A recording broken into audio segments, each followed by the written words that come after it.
So one of the things that interests me about stories as a perspective on how to analyse the social world is that stories help us reduce ambiguity and complexity.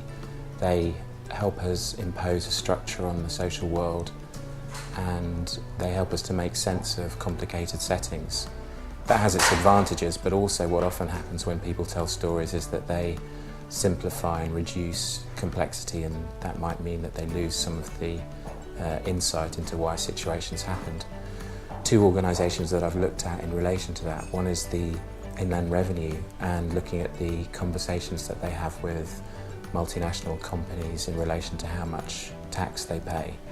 And another setting has been looking at the police, and in the context of public order policing, I looked at events such as the 2011 riots to see how stories at the time perhaps oversimplified the motivations of those taking part, and an attempt to recover some of that complexity. I've spoken to quite a lot of police officers about their perspectives on those events and on related public order events. I think that a storytelling perspective is useful because it's something that engages with a range of other stakeholders outside of academia. So it's something that enables you to connect to students as well as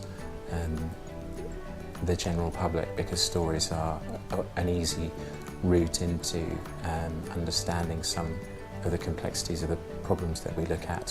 One of the books that's influenced me has been a book called The Storytelling Animal by Jonathan Gottschall. And that has a really nice passage in it where, if you're familiar with the problem about, or the thought experiment about an infinite number of monkeys on an infinite number of typewriters as to whether they would eventually come up with the complete works of Shakespeare, one of the clever things that Gottschall says is that in fact that's already happened through the process of evolution. We have had not even an infinite number of monkeys, but we've had over time an evolution where we have come up with a Shakespeare. So I think that shift in understanding the perspective and the time that's important for events to unfold is an important aspect to understanding stories, because often what we try to do is make sense of things in terms of a beginning, middle and end, whereas many social events don't have that kind of structure.